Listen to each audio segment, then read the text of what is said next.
When I was a child, I still had more prominent scars and my openings were still wider than they were now, while they're closed, thank the heavens. And I had a problem with speech, with projection, had a problem with speaking more than anything. I can say when I was in high school, I feared not fully appreciating and accepting myself. I didn't have conflict with others, I had conflict with myself. And then that's when I realized that at some point I'm going to have to accept the manner in which I was born. I can't change it. And now, if you had to ask me if I want to change it, I wouldn't change it for a single thing. There's no day when my parents don't tell me that I'm gorgeous, even when I look crusty as hell. They'll always tell me that you are gorgeous, and you should feel gorgeous because that's how you are and that's who you are. When you're younger, differences are highlighted, whereas when you're older, I feel like differences are celebrated. So I did struggle quite a bit when I was younger, as a little kid, you know, red hair, freckles, freckle face. Amy Flamey was the best one. But then now that I'm older, I absolutely, I wouldn't have it any other way. And again, it becomes such an affectionate part of how people show love to you. A lot of my time, my friends, you know, they like to joke about it being lit with me and, you know, flame. So it works. One thing I have picked up on my own interest in redheads and gingers and the whole culture surrounding this redhead phenomenon is that it's much easier for women than it is men. I think we're seen as, you know, interesting and intriguing, pale skin, freckles, but whereas I think with men it's more difficult because they're not adhering to a certain kind of idea of what masculinity and what good-looking men should be. So it would be interesting if I have a son, just trying to deal with that. But if I have a daughter, I mean, all I can do is celebrate her, and if I have a son, all I can do is encourage him. I'm sure he will be an absolute dashing young man.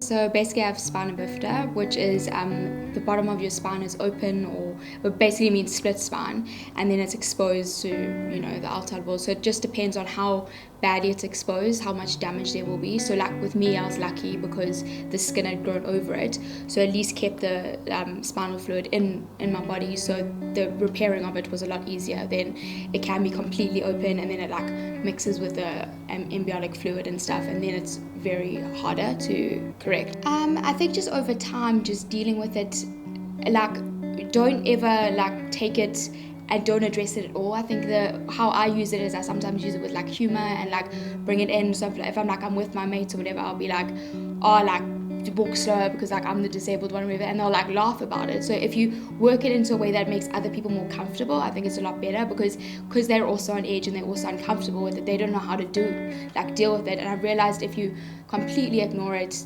people then don't know how to like work with you. And so like as a child, like I used to hate it when like with the school whatever had to get involved and like tell people, but I think that made it better, because then I had to learn like, okay, this needs to be addressed, we mustn't pretend it's not there, but at the same time use it in a way that people then can't use it against you.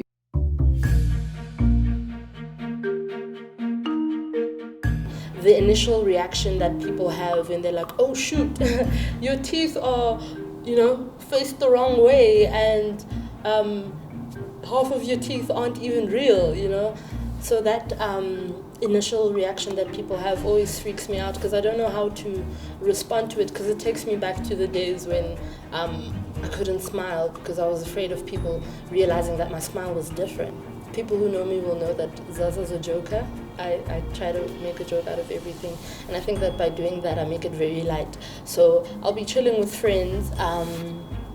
These are people that I'm comfortable with, of course, and then we'll be eating, and then maybe something gets stuck in my dentures, you know, and I'll take my dentures out and be like, oh, Shem, I'm such an old woman, look at me with my false teeth. And I'll take them out and like I'll wipe them or I'll clean them with water, and then everyone has a good laugh, and then it's easier for me to approach the conversation that way when I'm the one who starts it out, you know, and then when they ask me the questions, I'm more comfortable with it rather than that shock value when people notice it on their own. Writing an essay without any kind of spell help Like, even my name is Paige. I don't know if today I'm going to write my name with a P or a non. I don't know how it's going to come out today. It depends on my level of stress and my level of focus. But just writing my name takes an extra level of focus.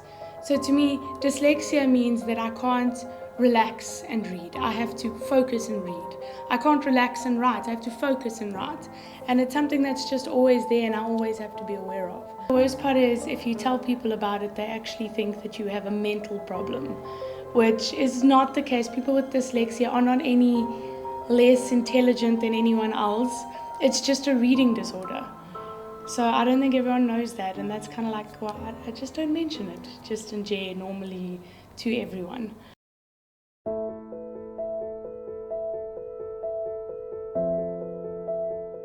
Which is quite interesting because I was born with 6 fingers on each hand, and normally people are born with 10 fingers. My mother, who's an amazing woman, when I was born and when my fingers were removed at birth, well, actually before my fingers were removed at birth, she was so confused because the nurses were panicking and she was also like flustered. She didn't know what was going on, and so she thought, no, something's definitely wrong with my kid.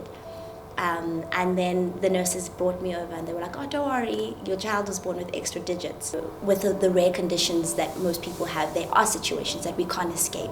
And I think that growing up, particularly in primary school and high school, there would be individuals who'd be like, oh, what's that? Do you have warts? And I'd be like, no, I don't. And I'd be very calm about it because I've been brought up to have a very tough skin, a thick skin. But there was a situation where there was a girl who was like to me, what do you have on your fingers? And I explained to her, I've got polydactly, and it means I've got 12 fingers and so forth that were removed at birth. But then she didn't take it quite lightly, and she was being malicious about it. And she asked me, so does that mean you're a freak of nature? And I'd be lying to you if I said that I didn't feel anything when she told me that, because suddenly she made me feel different, and it was in front of people. So the embarrassment, the feeling of not knowing how to respond in that situation, it almost paralyzed me. But I'm at a stage in my life where I'm very confident of who I am, with or without my extra digits. If anything, I celebrate the fact that I am different, but not different so that you can ostracize me, different so that I can stand out, and that's something I claim.